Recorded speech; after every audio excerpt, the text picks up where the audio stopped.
mí es un gusto leer este currículum que entiendo que es brevísimo por la investigación que hemos hecho nosotros sobre su persona antes de recibirlo.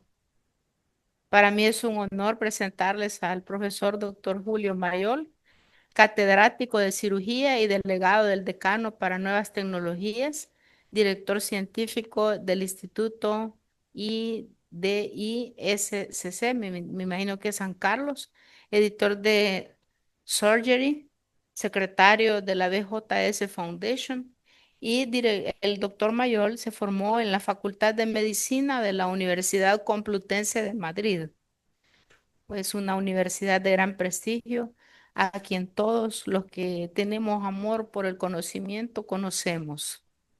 Donde obtuvo el doctorado, se especializó en cirugía general del aparato digestivo en el Hospital Clínico San Carlos, con una rotación en el Beth Israel de Boston, y posteriormente fue Research Fellow in Surgery en Harvard Medical School, Beth Israel Deaconess Medical Center.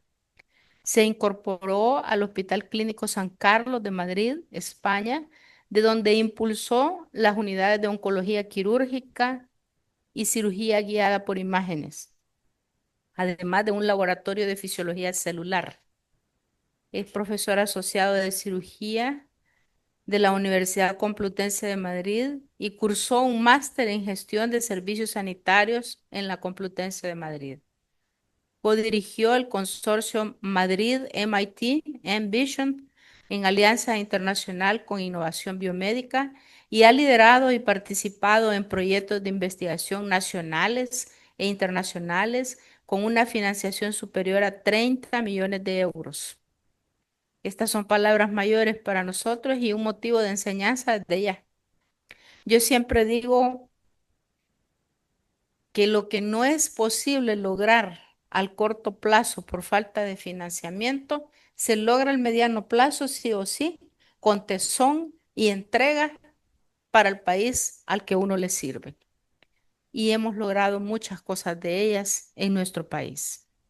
El doctor es académico correspondiente de la Real Academia Nacional de Medicina desde el 2011 y en 2017 fue nombrado director de redes de la institución. Además, ha cofundado dos empresas y asesorado a varias startups de tecnología biomédica y salud.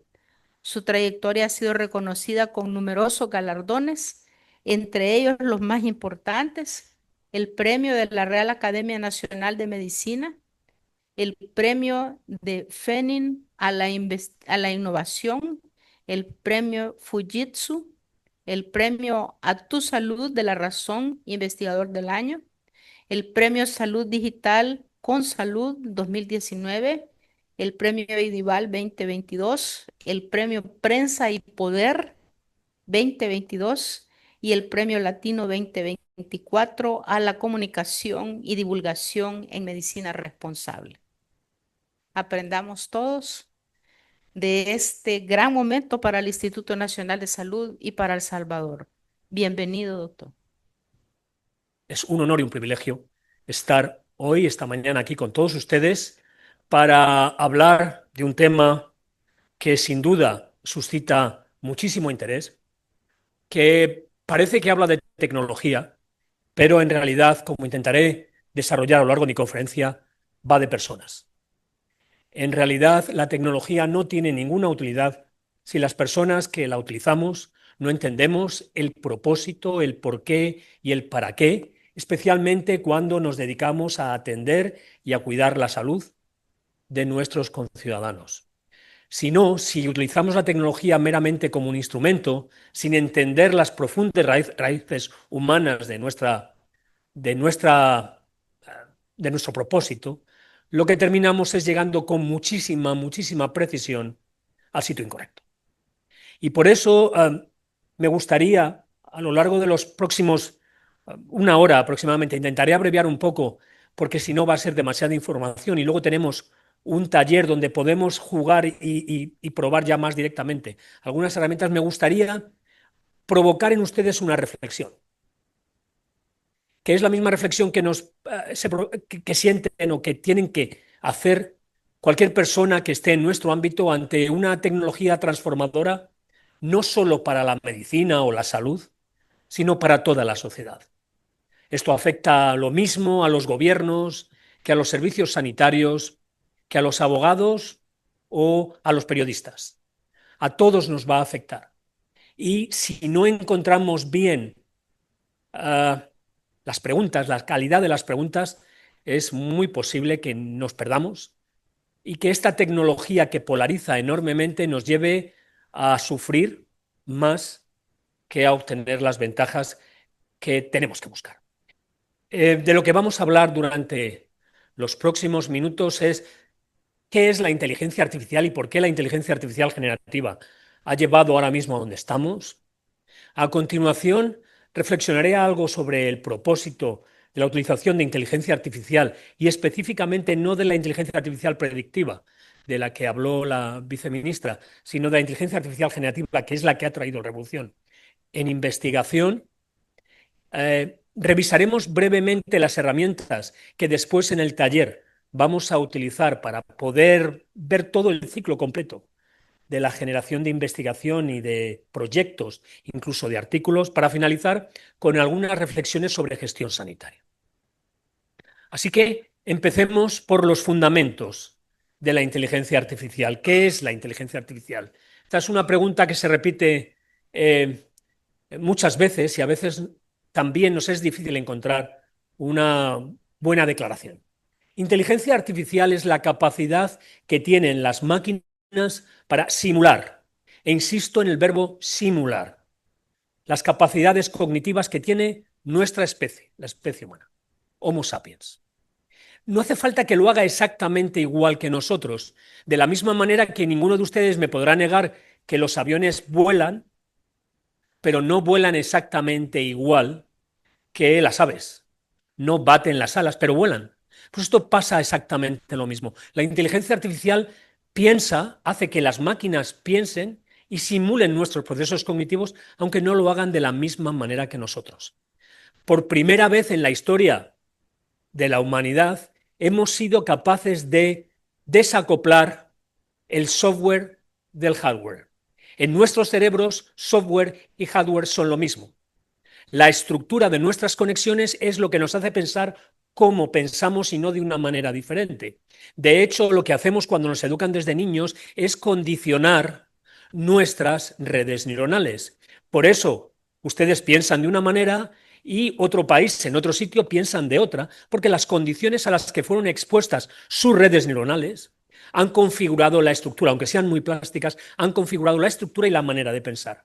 Por tanto, las ideas que tenemos en España no les sirven a ustedes en todo. Tienen que ser contextualizadas en este ambiente. Por eso la inteligencia artificial tiene tanta flexibilidad. De nada no tiene ningún sentido que en España le vengamos a contar cómo tienen que hacerse las cosas, porque es como se hacen en España, no en El Salvador. Lo que compartimos es simplemente las reflexiones intelectuales sobre las herramientas, pero nadie les puede decir a ustedes cómo se hacen las cosas porque solo ustedes saben cómo se hacen las cosas en El Salvador. Eso es importante tenerlo en cuenta. Lo cierto es que la primera vez que alguien se pregunta si las máquinas pueden pensar no es hace tanto tiempo, es 1950. Alan Turing, un matemático, pensador, escribe un artículo en una revista que se llamaba Mind, y en un artículo Computing Machinery and Intelligence se pregunta, ¿pueden las máquinas pensar? 1950 es solo 13 años antes de que yo naciese. Solo 13 años. Eso es muy poco tiempo.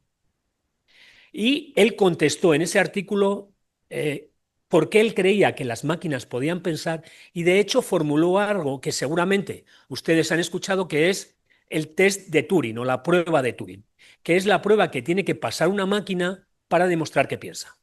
¿Qué es este test de Turing? Un individuo humano ciego para quien ha dado una contestación. Si no puede diferenciar la contestación dada por una máquina o por un humano, quiere decir que la máquina piensa, porque al menos simula que piensa, y simular en sí mismo es un proceso cognitivo propio de nuestra especie. Él no fue la primera persona que acuñó el término inteligencia artificial. Lo hizo un grupo que se juntó en Dartmouth, en New Hampshire, en Dartmouth College, un grupo de investigadores que venían fundamentalmente de IBM y del MIT, y que hablaron por primera vez de inteligencia artificial y decían una frase en inglés sobre que declaraba sobre lo que iban a hacer en esa reunión. Iban a investigar, y voy a traducir más o menos literalmente, iban a investigar cómo las máquinas podían utilizar el lenguaje, formar abstracciones, resolver problemas hasta ahora reservados a los humanos, y decían después Oxford, improve themselves, y mejorarse a sí mismas. Y es este el momento en el que quiero hacerles una pregunta para la que yo no tengo contestación. Me gustaría que quedasen con esa pregunta para reflexionar sobre ella. ¿Por qué los humanos buscamos crear máquinas que hacen lo mismo que nosotros, incluido mejorarse a sí mismas, si no es para sustituirnos? No creo que tengamos ninguna contestación, pero ¿por qué? ¿Por qué los seres humanos estamos buscando algo que haga lo mismo que nosotros, pero mejor? ¿Y eso cómo apela a la parte de la medicina o de la salud? Seguro que muchos de ustedes, si no todos, han visto la Guerra de las Galaxias. ¿Cuántos médicos o enfermeras humanas vieron en la Guerra de las Galaxias? Cero. El primer médico que aparece en la Guerra de las Galaxias lo hace en el Imperio Contraataca, cuando es herido Luke Skywalker por un Wampa en Hoth y le trata un droide, el droide 21B. A partir de entonces salen muchísimos droides médicos, pero nunca sale un médico humano. Y eso no nos preocupó a ninguno. Mi hipótesis es que a los humanos nos invade la idea de que los médicos y las enfermeras podemos ser sustituidos sin mayor problema por algo que hace lo mismo que nosotros, pero sin errores. Eso creo que es en sí mismo un error. Pero desde luego, en la cultura popular, que seamos sustituidos no parece un gran problema. Había droides humanos para mezclarse, incluso siendo Chewbacca puedes pilotar una nave interestelar a la velocidad de la luz. Ahora, los médicos no, y las enfermeras tampoco. ¿Qué significa eso? No tengo contestación, pero me gustaría que reflexionaran sobre ello. Y sobre todo, cuál debe ser nuestro papel para que si eso pasa sea de la manera más humana y mejor posible. Que no creo que ocurra en nuestro tiempo de vida, por cierto. Pues bien, hay un par de inviernos de la inteligencia artificial y no es hasta aproximadamente 2012 cuando vemos una explosión de la aplicación de la inteligencia artificial y luego de la aplicación de la inteligencia artificial en sanidad. Recordarán, año 2012-2013, IBM lanza IBM Watson, no sé si se acuerdan de él, un supercomputador que hacía diagnósticos, entrenado en el Memorial para Oncología, lo entrenaba un español, Josep Barcelga, en el Memorial. Aquello no funcionó muy bien. ¿Por qué? Por lo mismo que les he dicho antes, porque no tenía en cuenta el contexto. Que lo que funciona en el Hospital Memorial no funciona en España o no funciona igual en El Salvador. Esa tecnología era demasiado rígida. Es a partir del año 2012 cuando aparece toda la evolución de las redes neuronales, cuando empezamos a ver tecnología que hace lo mismo que nosotros. ¿Y por qué las redes neuronales empiezan a funcionar a partir del año 2012? Hasta entonces, incluido Alan Turing, vivían muy obsesionados por la representación simbólica del pensamiento. ¿Qué quiere decir esto? Los seres humanos, los matemáticos creían que los seres humanos somos seres racionales y que aprendemos racionalmente. Eso no es cierto. La racionalidad es una característica desarrollada muy tardíamente, evolutivamente en nuestra especie. Nosotros no aprendemos racionalmente, aprendemos imitando patrones y aprendemos de nuestros errores. Fíjense, si no, cómo aprendemos de niños. Un niño mete los dedos en el enchufe, da calambre, no vuelve a meter los dedos en el enchufe. Nadie le enseña al niño la corriente eléctrica. La corriente eléctrica es... Nadie enseña, le hace razonar a un niño.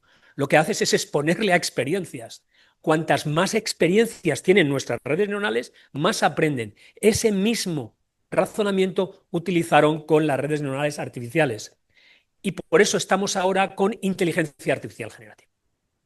La inteligencia artificial que se había desarrollado inicialmente es la predictiva, la que la viceministra mencionaba en radiología, en el análisis de imágenes en general, también la anatomía patológica puede beneficiarse, que es entrenar una red diciendo esto es un perro, esto es un perro, esto es un perro.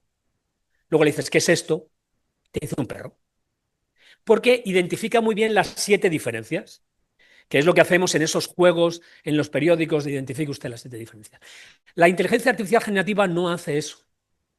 Le educas enseñándole perros y luego le dices, crea un perro y crea algo totalmente nuevo. Inicialmente era texto, porque el procesamiento del lenguaje, pese a que Noam Chomsky pensaba que la lengua la teníamos metida aquí, Geoffrey Hinton ha demostrado que no, que la lengua es algo que imitamos y aprendemos desde niño imitando patrones, no es algo preconstruido en nuestro cerebro, pero una vez que desarrollaron eso de poder predecir cuál es la siguiente palabra y por tanto construir frases, todo se convierte en lenguaje, las imágenes son lenguaje, el ADN es lenguaje, el ARN es lenguaje, el vídeo es lenguaje, todo es lenguaje. Y eso hace que progrese exponencialmente porque metes toda esa información y consigues que la red neuronal funcione de manera muy efectiva.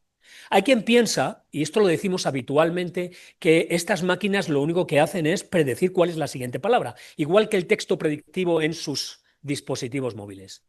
Y dice, esto no piensa. En realidad simula, pero no piensa, porque lo que está haciendo simplemente es estadística pura.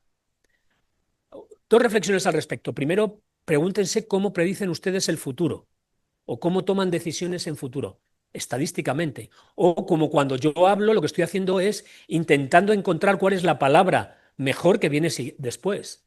Aunque eso ya lo tengo muy incrustado porque he repetido el discurso muchas veces, lo que estamos haciendo continuamente es predecir cuál es la siguiente palabra.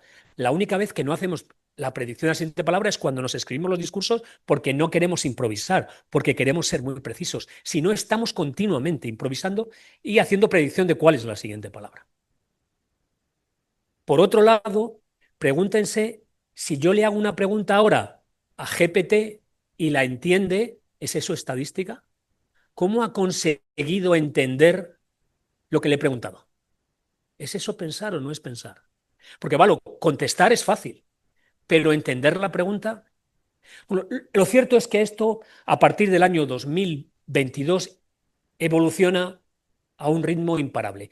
El 30 de noviembre de 2022 aparece ChatGPT, empieza a ser utilizado globalmente en un modelo freemium, que eso yo suelo decir en España, que eso nos encanta a los españoles. Un español lo primero que te pregunta ¿es esto gratis? Es muy típico. ¿Es esto gratis? Pero parece que si es gratis, recuerden, si es gratis, el producto son ustedes.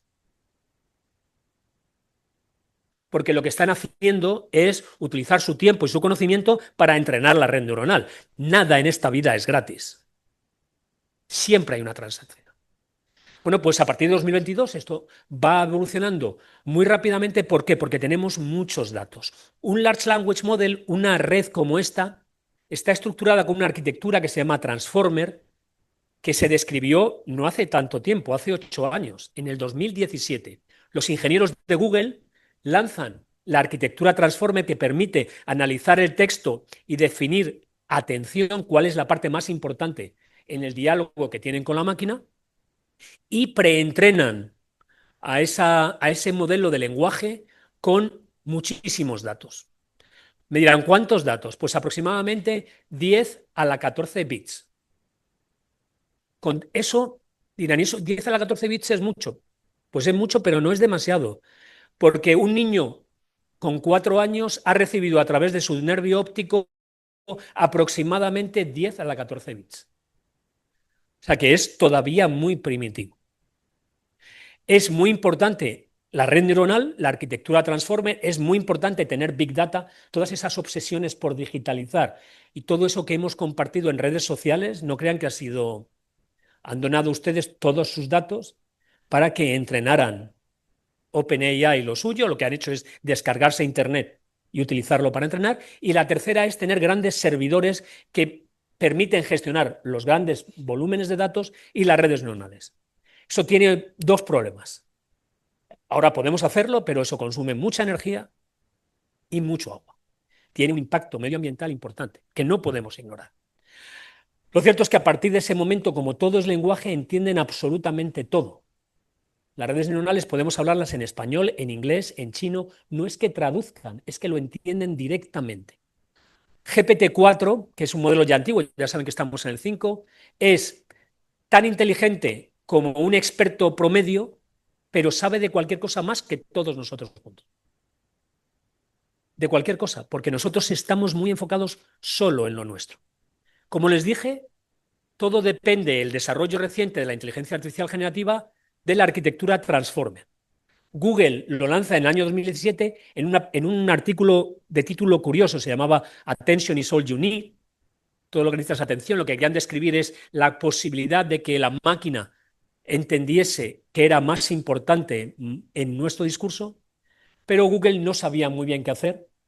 Lo cogió OpenAI y Microsoft financiándolo, y Elon Musk al principio, y terminaron generando lo que ahora mismo tenemos y que luego en el taller utilizaremos, que es GPT, ahora mismo GPT-5. ¿Cómo funciona un modelo de inteligencia artificial generativa? Exactamente igual que nuestro cerebro. Una pregunta, un input, normalmente se llaman prompts, instrucciones. La red neuronal procesa de acuerdo con los datos con los que ha sido preentrenado y genera un output, una respuesta.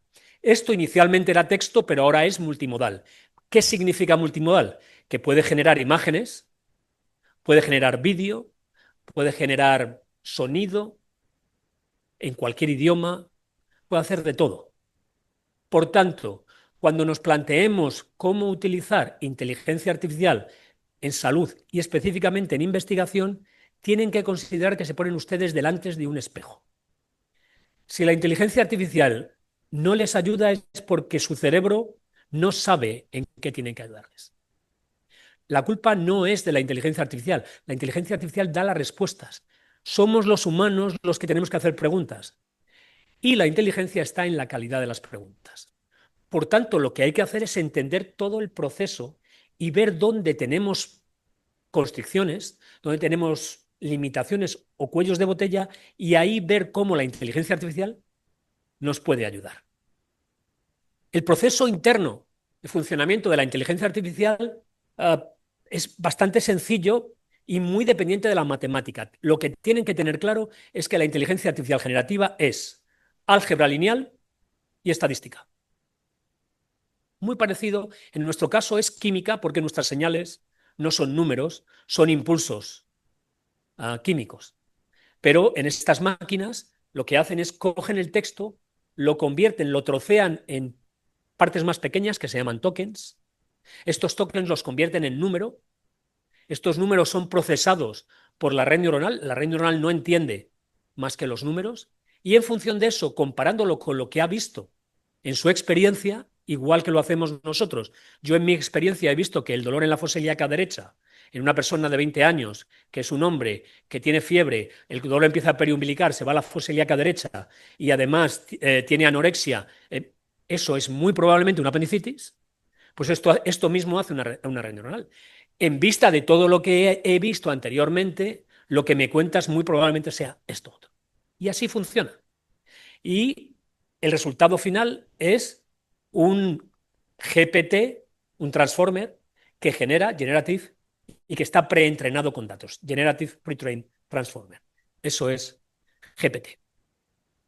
La fase, como os he contado antes, es preentrenamiento con datos, ajuste fino, si lo queremos dedicar, por ejemplo, a la investigación en medicina, con unos datos ya más seleccionados, y finalmente el aprendizaje por refuerzo. Eso es lo que desarrolló Geoffrey Hinton y lo que llevó al premio Nobel.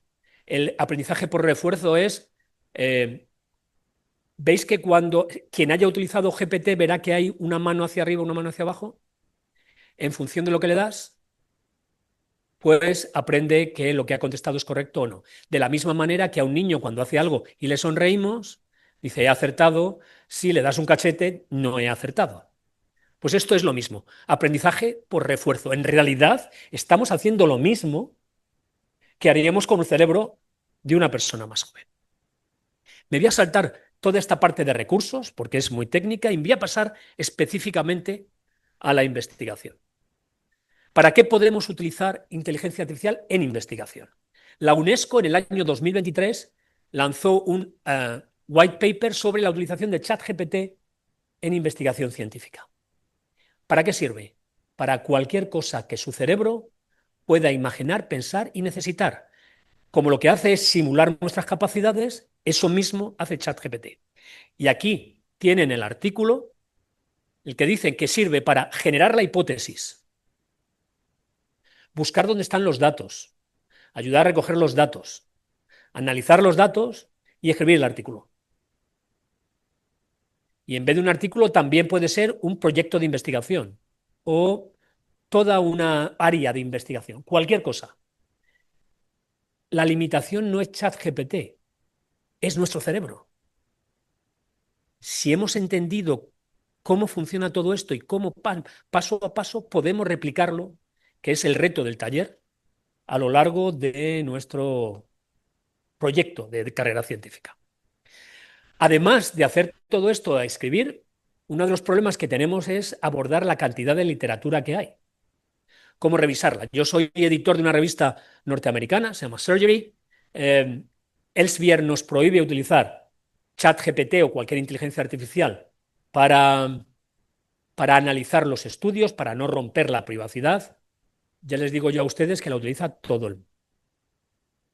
Todo el mundo la utiliza para escribir, todo el mundo la utiliza para revisar. ¿Por qué? Porque tenemos un problema de ancho de banda. Cada vez aumentan de manera incesante la cantidad de información científica que se produce en el mundo. Un superespecialista, un especialista, no se lee ni el 1% de lo que se produce en su campo, por tanto se está perdiendo cosas. Esta herramienta no tiene esa limitación. No se cansa, trabaja 24/7, incluso es más empática que nosotros, pero de eso hablaremos más tarde. Pues fíjense que entrenando a un modelo como estos nos puede ayudar a limpiar la información y dejarnos con aquello que más nos interesa. Lo podemos hacer después. Y cuando uno es editor, sabe que tiene que pasar una determinada serie de fases, que consumen mucho tiempo, y cada vez tenemos menos revisores interesados en donarnos su tiempo de manera gratuita. Con lo cual tenemos dificultades para evaluar la ciencia. Segundo, la calidad de las evaluaciones a veces dejan mucho que desear. Si entrenamos a una herramienta de estas, podemos acelerar, ganar tiempo. El objetivo no es que lo haga mejor que un humano. El objetivo es que lo haga en menos tiempo que un humano, con un humano verificando que el resultado es correcto. Ese es nuestro papel. El papel de los expertos, que también lo analizó la UNESCO, es esto que dice la inteligencia artificial, ¿lo acepto o no lo acepto? ¿Qué herramientas, como comenté al principio, qué herramientas tenemos disponibles para utilizar en investigación? Evidentemente, ChatGPT es la primera. Y podemos crear asistentes de investigación, alguien que lea por mí los artículos o que me genere hipótesis de investigación o que analice los datos o que escriba proyectos, lo que se os ocurra. Veremos después cómo hacer. Y evidentemente las herramientas de pago funcionan mejor que las gratuitas. Quiero dejarlo esto claro desde el principio. Otro que ha salido, este es de origen chino, que funciona extraordinariamente bien para hacer análisis del estado del arte de la literatura, Manus. Manus tiene también un servicio gratuito, freemium, es muy útil, pero funciona bien si se paga. Pero son muy importantes para poder saber en un momento dado y de manera muy rápida cuál es el estado del arte en una determinada área o especialidad. Quiero buscar información, porque claro, primero quiero saber el estado de arte, segundo quiero buscar artículos científicos que me permitan avanzar en lo que estoy investigando. Semantic Scholar. Esta es gratuita, es open access. Luego la utilizaremos. Y nos permite generar librerías con artículos, además seleccionando si tienen acceso abierto, tienen el PDF. Hace un análisis semántico de aquellas órdenes que le damos y ayuda muchísimo a acelerar la adquisición de conocimiento. Otra que hace cosas parecidas se llama Scite. Scite también le hacemos preguntas y nos busca la literatura, nos genera informes con citas bibliográficas sobre un determinado problema en la investigación en salud. La podemos utilizar después. SciSpace no solo nos busca los resultados en la literatura, sino que nos ayuda a escribir un artículo. Le vamos dando órdenes y nos construye la siguiente frase o el siguiente párrafo, y además también añade la cita o la referencia bibliográfica para que estemos seguros de que no se lo está inventando. ¿Quieren leerse un artículo en chino y no saben chino? No es problema. Chat PDF. Cogen el PDF, lo meten ahí y se lo traducen a cualquier idioma que ustedes le pidan que lo traduzca. Y además pueden tener conversaciones con el PDF. Incluso pueden generar preguntas tipo test a partir del PDF, justificando cuál es la contestación correcta. Perplexity, esta es una de las más famosas, ¿no? Esta la utilizarán mucho normalmente. Perplexity nos permite hacer búsquedas, no es un Large Language Model, tiene uno o varios Large Language Models por debajo, pero hace búsquedas muy extensas y de alta calidad también para verificar conocimiento en determinadas áreas. Revisiones sistemáticas, el ICID. Pagando funciona mejor, pero puede analizar 500 artículos y generarles una revisión sistemática de cualquier pregunta científica que se imaginen. También tiene un modelo freemium, al menos pueden explorarlo preliminarmente y luego decidir si utilizarla o no. Todas no hace falta utilizarlas, pero es importante conocerlas para saber qué problema resuelven específicamente. ¿Son las vacunas del COVID seguras en niños? Es una pregunta que nos podemos hacer. Consensus busca toda la literatura y nos genera una respuesta diciéndonos el 90% de los artículos dicen que sí, uno no es concluyente y el resto no añaden nada en contra, por ejemplo.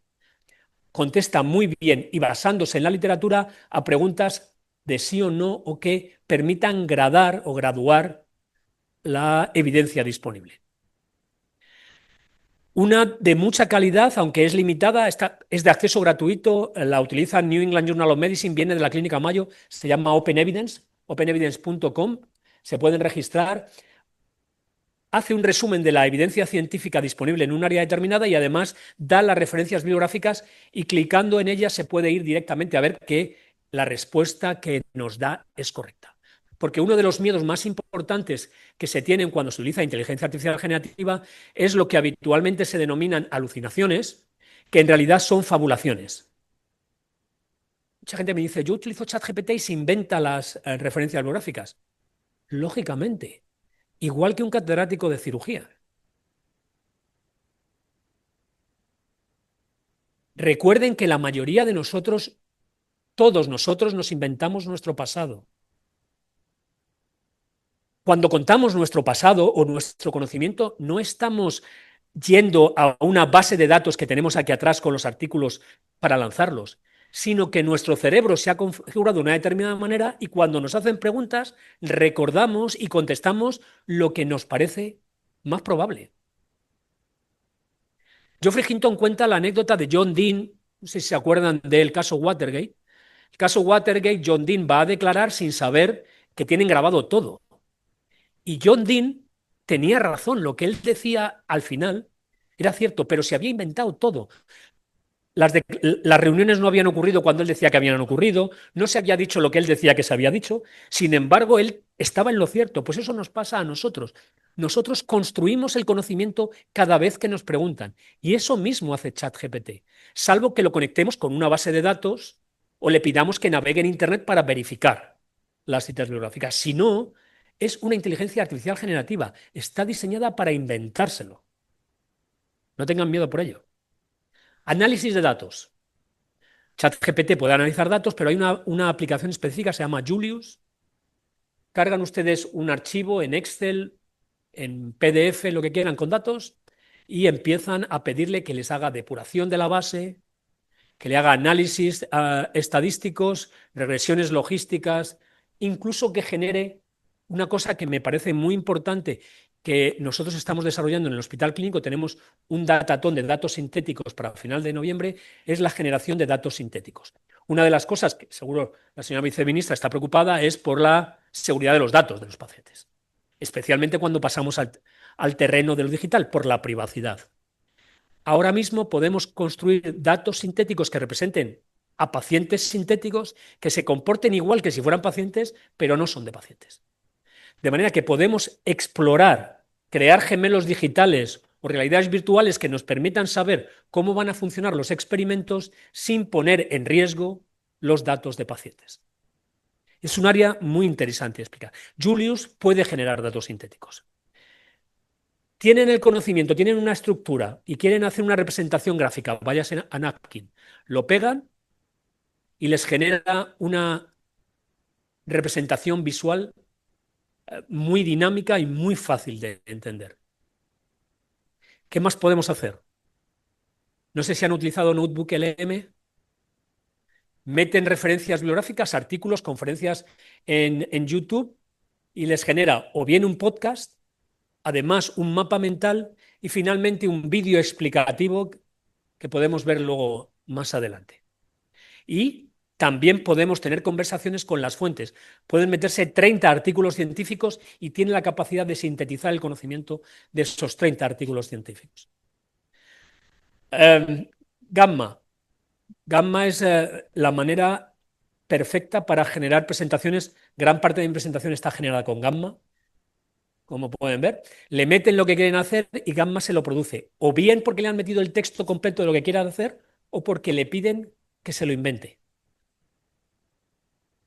Y les genera una presentación, por ejemplo, esta imagen, Gamma Presentation, esta imagen está generada por Gamma.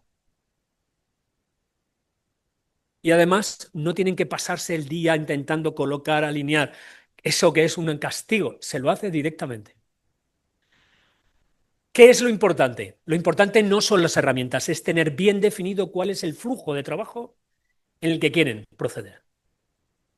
No se obsesionen por las herramientas, va a haber estas o muchas más. Lo importante es que tengan bien definido en la cabeza cuál es el flujo de trabajo.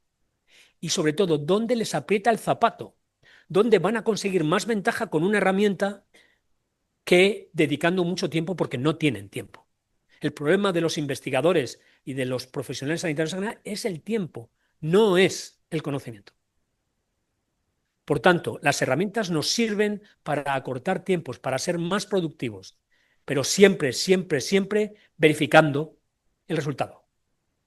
Las preguntas clave que tienen que hacerse cuando tienen que decidir si van a utilizar una inteligencia artificial para hacer un proyecto, un artículo, un análisis es, tengo el conocimiento, primero, ¿tiene que ser esto verdad el resultado? Pues si no tiene que ser verdad, lo que están escribiendo es una novela, se lo pueden inventar todo, no hay problema.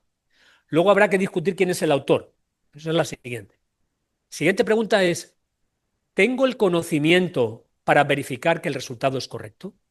Si no tienen el conocimiento, lo pueden utilizar, pero tienen un riesgo.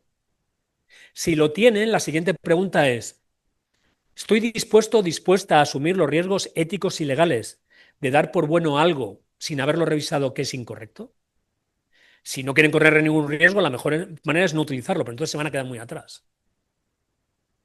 ¿Cuál es la lectura de todo esto? Que tienen que revisar el producto, porque la máquina no es la responsable, los responsables somos nosotros. Y es importante tenerlo en cuenta. Siempre hay que tener en cuenta, por tanto, las consideraciones éticas para la utilización de la inteligencia artificial. Este flujo que les he contado antes tiene que guiarse por la transparencia, igual que yo les he dicho que parte de mi presentación está hecha con inteligencia artificial, El responsable soy yo. Lo que dice ahí lo respaldo yo. No es la inteligencia artificial. Hay que verificar siempre lo que dice y además hay que triangular, hay que utilizar varias inteligencias artificiales porque ninguna es perfecta, igual que los seres humanos no somos perfectas. Por eso, como mejores prácticas en investigación, hay que combinar múltiples fuentes, hay que mantener siempre en el terreno humano el control editorial y hay que aprender rápidamente. Hay que ir muy rápidamente. Si se quedan ustedes parados 2 meses, nos quedamos fuera del juego. No hay manera de detener esto. ¿Cómo veo yo el futuro de la inteligencia artificial en investigación? A corto plazo nos va a ayudar mucho para, una vez que lo tengamos introducido, poder escribir artículos en revistas sin necesidad de utilizar nuestras propias herramientas. Es decir, Elsevier, OUP, todas estas las van a tener metidos y los autores vamos a escribir directamente en sus plataformas. A medio plazo vamos a tener agentes. La agentificación es la generación de autonomía por parte de las herramientas. Vamos a tener herramientas que hagan parte de nuestro trabajo directamente y que a nosotros lo que nos corresponda sea supervisar. Y a largo plazo, decía Niels Bohr, el físico, que es muy difícil hacer predicciones, especialmente sobre el futuro. Vamos a cambiar la relación que tenemos con las máquinas. Y no puedo decirles cómo, pero la vamos a cambiar. Vamos a dedicarnos probablemente a otras cosas que ahora ni podemos imaginar y dejaremos de hacer cosas que añaden poco valor. Y es que muchas veces, particularmente en medicina, pasamos más tiempo mirando pantallas que mirando a personas. La digitalización tiene una parte buena y una parte mala, que esclaviza al profesional. Y en Estados Unidos, por ejemplo, es la mayor causa de burnout entre los profesionales sanitarios. ¿Qué nos va a ayudar también a crear nuevas soluciones? Este es el equipo de oncología en mi centro, que con el apoyo de la Fundación CRIS contra el Cáncer han generado una unidad de oncología computacional y estamos diseñando nuevas moléculas que no existían hasta ahora para dirigirlas a dianas terapéuticas específicas que hasta ahora eran inviables. Esto nos ahorra tiempo y además nos abre nuevas oportunidades para tratamiento, en este caso de enfermos oncológicos. Y para la gestión sanitaria. Esto es Notebook LM. Esta persona a la que van a oír no existe. Sigue cosas que hace nada nos sonaban ciencia ficción. Salva vidas, acaba con enfermedades. Pero, ¿y si detrás de todo eso, de esa fachada tan brillante, se esconde una crisis? Una crisis silenciosa, llena de problemas profundos que no siempre se ven a simple vista, pero que afectan a pacientes y al propio sistema.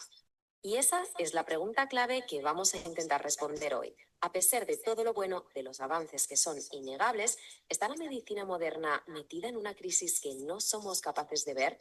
Para empezar a entenderlo, vamos a ver cuáles son sus grandes desafíos. Vale, para hacernos una idea de lo grande que es esto, tenemos que pensar que el problema tiene como dos caras, ¿no? Por un lado está lo que pasa en el día a día, en la consulta, en el quirófano, la práctica clínica. Y por otro, algo mucho más de fondo, que está en los cimientos de todo, la propia investigación científica. Pues empecemos por el primer frente, por la práctica clínica. Aquí se han identificado 5 problemas que son, digamos, el núcleo de la cuestión, los que de verdad afectan a la calidad de la atención que reciben las personas. Y estos 5 problemas claves son la variabilidad, o sea que no siempre se trata igual, el daño que a veces se causa sin querer, el despilfarro brutal de dinero y recursos, la inequidad, que es un tema enorme, y la prevención, que siempre se queda corta. Venga, vamos a verlos uno por uno muy rápidamente. No vamos a contar el tiempo en eso, pero la inteligencia artificial, específicamente la generativa, utilizada en gestión, nos permite automatizar muchísimos procesos administrativos. Los sistemas de admisión de gestión de personas, la facturación automatizada, los números los manejan muy bien, mucho mejor que los humanos. Los humanos no estamos hechos para mirar hojas Excel. La gestión de citas, que es muy útil, personalizar además y poder tomar decisiones en función de criterios definidos previamente o generar informes de alta o de informes de procesos mucho mejor o mucho más personalizados para aquellos que los interpretan. En mi hospital cada vez vemos informes de alta cada vez más largos que no ayudan para nada al paciente. Consumen muchísimo recurso, paciente no entiende absolutamente nada de lo que le decimos, porque lo que el paciente pregunta no está en el informe. Lo que ponemos en el informe es lo que nos interesa a nosotros. ¿Cómo cambiar eso? Un ejemplo con GPT de análisis financiero predictivo. Ven esto que he puesto aquí: predicción de costes por patología, identificación de ineficiencias, optimización del mix de casos, planificación presupuestaria estratégica. Y le he dicho a mi GPT: simula las siguientes actividades con un ejemplo. Esto está en directo, en tiempo real grabado, no ahí. No está acelerado. Solo lo mismo y aparece ahí: predicción de costes por patología, simula las situaciones y tengo hecho uno que veremos después, puede empezar con teoría de la mente, a analizar cuáles son mis necesidades y ayudarme a aprender sobre gestión, personalizando la formación. El límite no es la herramienta, el límite es nuestra manera de pensar. Para finalizar, si alguna vez están interesados en hacer un máster, dirijo un máster de gestión de pacientes en la Universidad Complutense. Es un máster online para apoyar la gestión de los servicios de admisión y de documentación clínica en España, pero vamos a hacer alianzas también ahora con Perú para hacerlo también en Latinoamérica, de manera que podamos contextualizar el aprendizaje no solo para España, que somos un grupo, sino para todos aquellos que compartimos la misma lengua, lo cual nos favorece el aprendizaje, pero con diferentes realidades, porque no es lo mismo la admisión en un hospital de tercer nivel en Madrid que en San Salvador, por mucho que parezca que es lo mismo. Para concluir, transformar no es sustituir. No estamos buscando ser sustituidos, sino que los humanos tengamos un papel que no nos queme, que nos dediquemos más tiempo a pensar, a crear clubs de pensamiento, más que clubs de teclear en un ordenador. La segunda es que la adopción tiene que ser gradual y en función de las necesidades de cada uno de nosotros. Lo que funciona en mi institución no tiene por qué funcionar en la Universidad Dr. José Matías Delgado. Así que podemos compartir claves, pero cada uno tiene que personalizar la implementación en función de dónde está. Y finalmente, formación, formación, formación. El Instituto Nacional de la Salud se dedica a la formación. La mejor manera de transformar nuestros sistemas es mediante formación. Y alineando la formación con las necesidades específicas en salud de las sociedades a las que tenemos que prestar servicio. Con esto es cómo podemos avanzar. Y además la formación no nos va a servir la formación de antes.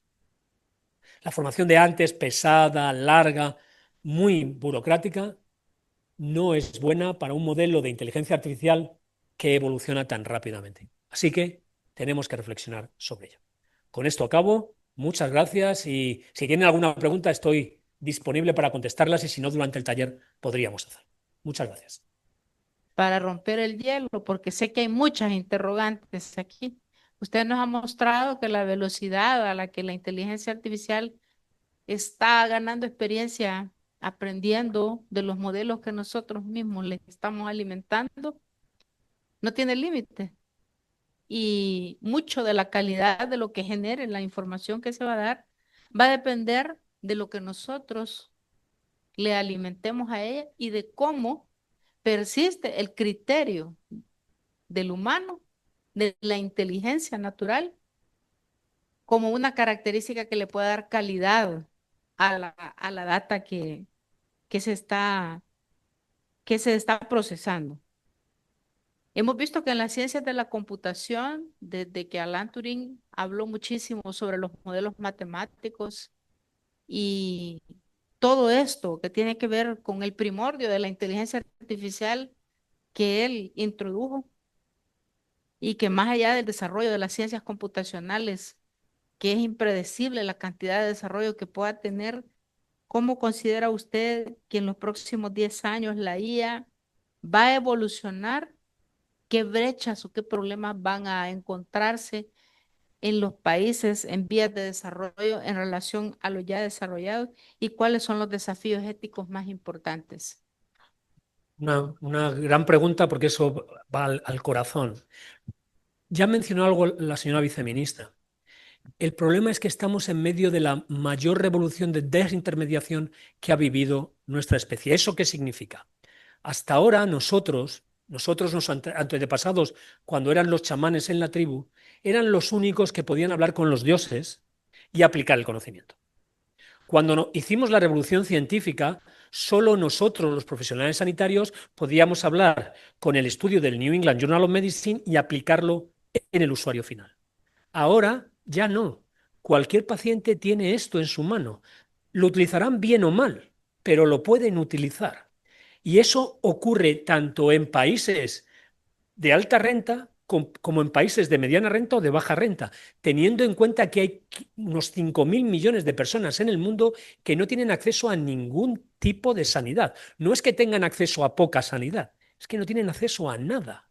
Entonces, estamos en una tensión entre los países ricos, que no queremos que nos quiten nada y la necesidad de muchísimas personas que no tienen acceso con una herramienta que convierte el conocimiento en accionable. Que el conocimiento sea bueno o malo ya va a ser nuestra responsabilidad, porque contestarán en función de la calidad de los datos que hemos introducido y de cómo hayamos formado a las personas para utilizar estas herramientas.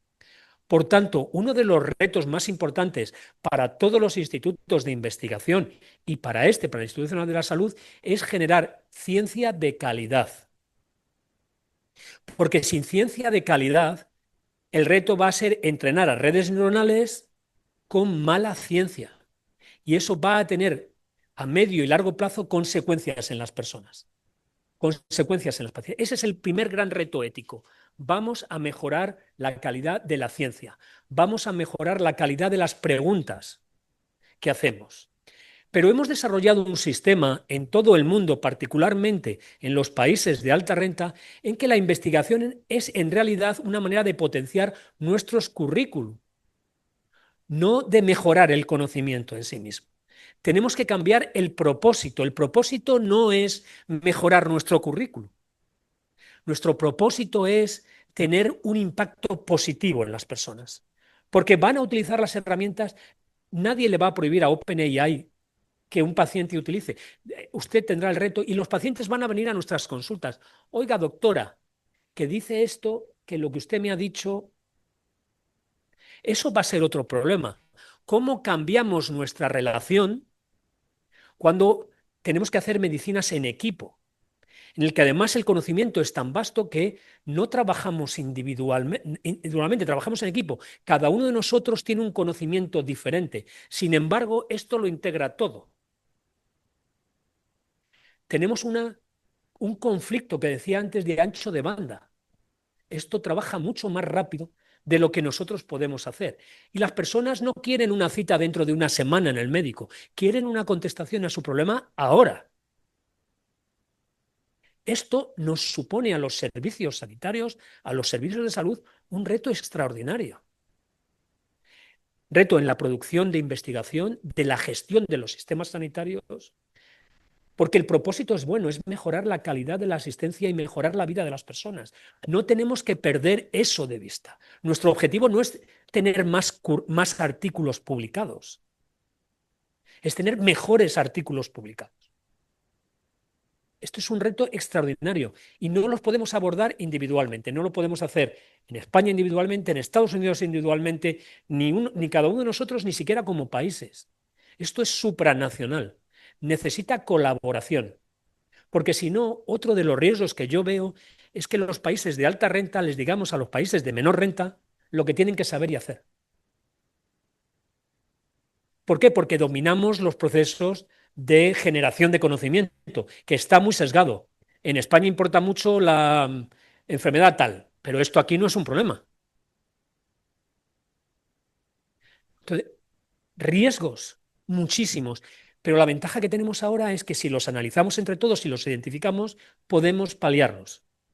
Pero esto requiere una, uh, una estrategia, un acto volitivo de responder de manera organizada a retos que nos pueden llevar muy bien hacia un gran beneficio para todos o mucho daño también para muchos.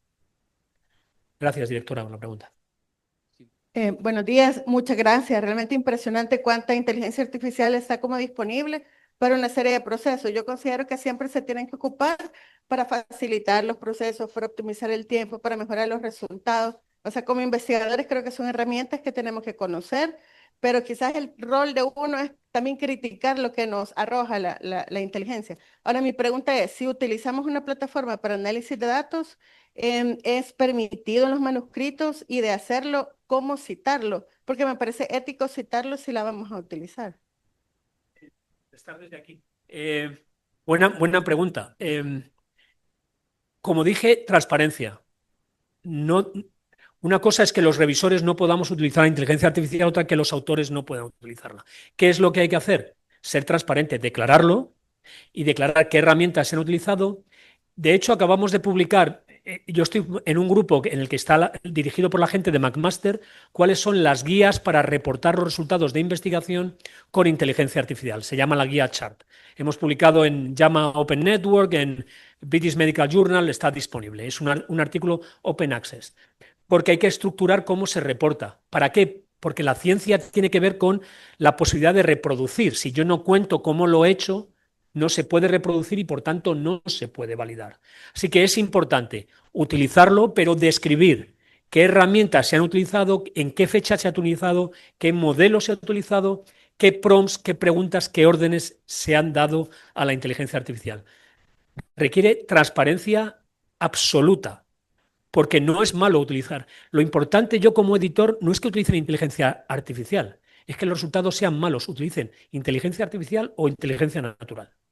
Yo lo que quiero es que los resultados sean relevantes, veraces y mejoren el conocimiento en un determinado problema.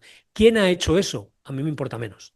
Siempre que me lo puedan contar para que sea reproducible. Es decir, para poder seguir el modelo científico de validación a través de la reproducción. Tengan en cuenta que antes de la inteligencia artificial ya teníamos problemas con la reproducibilidad. Ya saben que en cáncer la reproducibilidad de los ensayos clínicos ronda el 20%. O sea, en biomedicina hemos conseguido demostrar que el método científico no funciona. Tenemos serios problemas de reproducibilidad porque no somos muy buenos a la hora de transparentar nuestros procedimientos de investigación.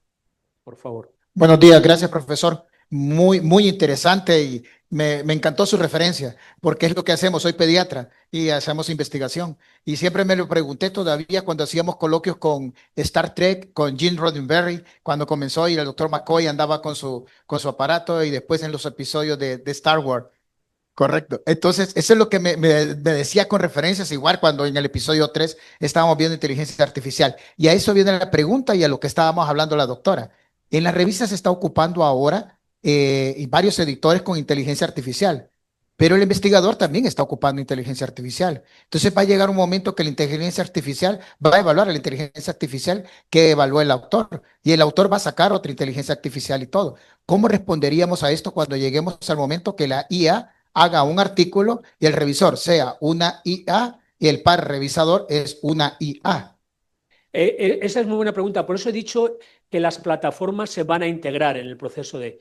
Es decir, no va a ser tu IA contra la mía, sino que si usted quiere publicar en Elsevier le va a dar la plataforma, usted escribe directamente y según escribe es validado el artículo, con lo cual se va a cortar el tiempo, porque no es la IA del editor contra la IA del autor. Es una IA integrada que va evaluando la calidad de lo que hacemos en un proceso que puede incluir probablemente incluso blockchain para garantizar la trazabilidad de los resultados. Uno de los problemas ahora es que no sabemos si los datos que nos mandan, no ya con inteligencia artificial, sino si son ciertos. O sea, el proceso de generación de conocimiento científico tiene puntos negros antes de la aparición de la inteligencia artificial. Blockchain podría ser una manera, lo que pasa es que eso consume muchísima más energía, tendríamos que ver cómo gestionar eso. Pero inteligencia artificial y blockchain conjuntamente hace que no sea mi inteligencia artificial contra tu inteligencia artificial, sino una plataforma donde hay trazabilidad desde el principio y se va evaluando el artículo desde el primer momento. No es uno contra otro. Profesor, muchas gracias. Una pregunta, pero quizá hacer como un preámbulo. Sabemos que el bien mayor que busca la inteligencia artificial es ayudar a la humanidad. Sin embargo, hay cosas que desde el punto de vista de la medicina a veces nos preocupan. ¿La debemos evaluar como una tecnología sanitaria bajo ese mismo, bajo esos mismos parámetros? Y allí viene una segunda pregunta. Usted hablaba de que la inteligencia artificial o todo esto que estamos creando sigue un ciclo de vida. Ella misma se va alimentando, ella misma va cambiando, por lo tanto cambia, me imagino, los algoritmos y esto, y se conecta con lo que usted acaba de decir.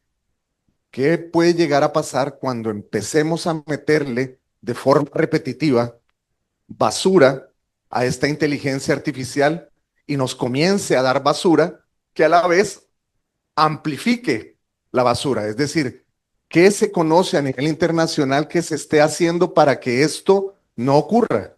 Porque probablemente empecemos a ver que el uso de los datos que estamos haciendo de datos sean esos puntos negros que no logramos detectar y que eran una mentira piadosa de los investigadores por hacer crecer sus publicaciones y que son tomados como verdad porque fueron publicados en una revista de alto impacto y la inteligencia artificial los comience a amplificar. ¿Qué existe a nivel internacional para poder regular esto? Y la otra es, ¿qué opinión tiene de la regulación? Yo creo que a veces la regulación puede ser muy buena, pero a veces también puede ser tan nefasta que nos impide avanzar. Muy buena pregunta, con todas las reflexiones. Es cierto que el problema de la inteligencia artificial, digital en general, pero la inteligencia artificial es garbage in, garbage out. Si lo que introduzco es basura, lo que sale es basura. Y eso es importante considerarlo. Para eso hay que montar ciclos de mejora continua, en la que uno defina muy bien, entre otras cosas, porque ha mencionado algo, y yo supongo que lo conocen, pero cuando la inteligencia artificial se entrena con sus propios resultados, termina por producirse una cosa, o al menos dos cosas. Una es model collapse, desarrolla una especie de Alzheimer, desarrollan model collapse, el modelo colapsa, o de catastrophic forgetting, de olvido catastrófico. Se vuelven es que funcionan como nosotros, ¿no? Imitan nuestros conocimientos. O si hay demasiada poca variabilidad, si lo que hay es endogamia, lo que produce también es model collapse. Entonces, los datos tienen que tener variabilidad, no ser todos uniformes. Para eso se montan ciclos de mejora continua en la que primero defines cuál es el valor y lo que quieres obtener, luego desarrollas la infraestructura, luego mides las métricas para ver si se desvían o no y corriges. O sea, hay maneras en ingeniería, y de hecho lo podemos utilizar después cuando hagamos el GPT. ¿Cómo puedo crear un meta-GPT con sub-GPTs y al final un GPT verificador que te dice si el resultado es correcto o no es correcto? Es decir, puedes crear ciclos de mejora continua que estén continuamente verificando si el resultado es correcto.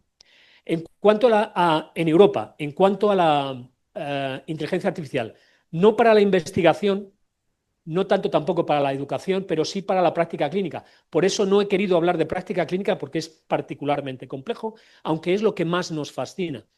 En Europa, para que algo se pueda llevar de inteligencia artificial a la práctica clínica, como va a tomar decisiones sobre personas, tiene primero que pasar el GDPR, que es la ley que regula la protección de datos de las personas. Segundo, la ley de inteligencia artificial que ha hecho Europa. Aquí voy a ser un poco crítico. Lamentablemente Europa ha hecho una ley de inteligencia artificial antes de que saliera la IA generativa. Entonces la IA generativa ya no está totalmente recogida. Pero la IA, la ley de IA introduce cosas importantes y dice que la IA aplicada en salud es del máximo peligro. Y hay que ser especialmente vigilante con ella. Y la tercera es el MDR, que es la regulación sobre dispositivos médicos. Hay que tener un marcado CE verificado para poder utilizar un dispositivo que tome decisiones sobre las personas. Así que en Europa, para poder poner en la clínica algo, hay que pasar tres. ¿Esto a qué lleva? A la reflexión última. En Europa regulamos muy bien, pero nos estamos quedando atrás. No podemos competir con los chinos, ni podemos competir con Estados Unidos, porque nosotros hemos decidido competir regulando. Y eso tiene sus ventajas y inconvenientes, que es que los demás pueden no tomarse nuestra regulación en serio y decir, dejar a Europa ahí. Draghi, de hecho, critica en su último informe, el otro día apareció de nuevo, critica la sobreregulación en Europa. Pero sin duda hay que regularlo, porque la posibilidad de que después de 6 meses un algoritmo, por el dataset shifting, cambie y empiece a causar daño es innegable. Por tanto, cuando se aplican inteligencias artificiales a los humanos, hay que hacer un seguimiento cada cierto tiempo para ver si estás obteniendo, por eso que mencionaba antes, los resultados que estabas buscando. Entonces, esto no puede convertirse en el salvaje oeste. Nos jugamos las vidas de las personas. Tenemos que tomarlo éticamente como algo prioritario, pero sin sobreregular, porque al final bloqueas el progreso. ¿Cuál es una buena aplicación? Lo mismo que se hace con los ensayos clínicos en fármacos. Creas un sandbox, una zona protegida regulatoriamente donde pruebo si esto funciona o no funciona. Si funciona, lo pongo en explotación. Si no funciona, lo suspendo.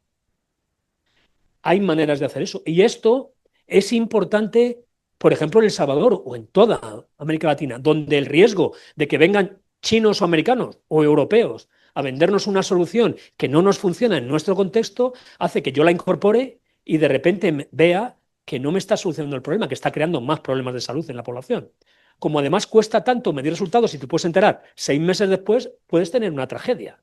Entonces, antes de poner algo en funcionamiento en práctica clínica en El Salvador, yo tendría un marco regulatorio de verifíqueme usted que esto aquí funciona como usted dice que funciona, antes de escalarlo y hacerlo para todo el país. Muy buena consideración. Sí, estaba revisando, Víctor Segura de la Matías Delgado. Eh, Revisando, Julio, en El Salvador tenemos 11 millones de celulares o de móviles para 6 millones que somos, y en España estaba viendo que son 60 y tantos millones para 40 y tantos millones. O sea, le ganamos, por cierto, 1.8 contra 1.3. Sí. La exposición masiva que puede haber en relación a esta herramienta plantea desafíos éticos, que yo sé que es uno de los temas que te inquietan mucho a ti. ¿Podrías tal vez exponernos cuáles crees tú que son las líneas éticas relacionadas al tema que debemos de prestarle atención para los años que vienen? Éticamente, esto crea un conflicto, que es una tensión entre los profesionales, que no llegamos a todo lo que tenemos que hacer, y los pacientes que crecientemente necesitan mayor atención, especialmente con enfermedades crónicas. ¿Esto cómo debe paliarse? Formación, formación, formación. La medida contra ese problema es ser consciente de los retos éticos e intentar no encontrar saltos o maneras de saltarse la legalidad. Es el primero. Segundo, las personas tienen que ser conscientes de la utilización de los datos, lo decía la directora, de la calidad de los datos y también de la privacidad de los datos de los pacientes. Otro problema. Y el siguiente, en el que tienen que implicarse todos, es el profiling de seres humanos. Uno de los riesgos de utilizar inteligencia artificial es que diga a estos que me dice el algoritmo que van a ir mal, no los trato, porque total, si van a ir mal, teniendo en cuenta que eso es estadística y no sabemos exactamente quién va a ir mal, con lo cual generamos, bueno, a esto no los trato, a esto sí. ¿Esto qué requiere? Formación ética, en ética de los profesionales. Porque la formación es la única manera de contrarrestar este gran reto. A mí me preocupa mucho el profiling, muchísimo. La tendencia a decir, bueno, como estos consumen recursos y van a ir mal, pues no los trato. Y me ahorro, de manera que se convierte eso en el efecto Mateo. Si se van ustedes a la Biblia, ¿recuerdan el efecto Mateo? Mateo dice, los que tienen se les dará, a los que no tienen se les quitará. De manera que el que más lo necesita no tiene acceso y el que menos se beneficia tiene sobreacceso, con lo cual se lleva todas las complicaciones de ser sobretratado. Lo que nos debe llevar la inteligencia artificial es a mejorar la seguridad de los pacientes y a mejorar la equidad de acceso a diagnósticos y tratamientos. ¿Qué experiencia tiene como herramientas generativas donde evalúa casos y sugieren diagnósticos o diagnósticos diferenciales? ¿Y cuál sería su opinión sobre ello? Yo lo utilizo, pero no engaño, yo lo utilizo. Lo que pasa es que las decisiones son mías. Son muy útiles, sobre todo si has entrenado a un GPT para que te responda bien. Y siempre, yo tengo algunos GPTs que pongo para estudiantes, que lo que hacen es contestar preguntas, pero sé que se pueden utilizar para otro. Siempre hay que poner un disclaimer. Esto no es para tomar decisiones. Las decisiones las tomamos los humanos. Las tomamos los humanos, no la toma la máquina. Y si la toma la máquina, entonces estamos haciendo algo mal. La máquina lo que me puede hacer es no me tengo que enfrentar al síndrome del folio en blanco, que es muy difícil. ¿Y esto qué puede ser? Y hace diagnósticos estupendos, incluso con una foto. Yo hago una foto ahora mismo a algo y le digo, diagnostícame esto, lo hace muy bien. El responsable soy yo, no la máquina. Eso es lo fundamental. Y funcionan muy bien. Nosotros hemos validado alguna herramienta y aciertan más del 90%, que es mucho más de lo que aciertan muchos compañeros y colegas. Pero claro, hay alguien a quien no acierta. ¿Y quién es responsable de ese que no acierta? Nosotros. Es cierto que, como dijo la viceministra, lo podemos hacer para quitarnos aquello que es claramente normal y nos libere tiempo para enfocarnos a lo que es importante, a los que tienen más necesidad. Y no lo he traído, pero luego podemos hacer también una demostración. Hay herramientas de procesamiento del lenguaje natural que nos permiten tener una consulta sin necesidad de teclear.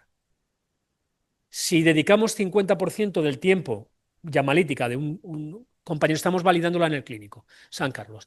Enciendo el ordenador, escucha mi conversación, transcribe la conversación y genera un reporte. Que eso también se puede hacer en investigación. De manera que mejora la experiencia de los pacientes, porque le estoy mirando a la cara, no a la pantalla.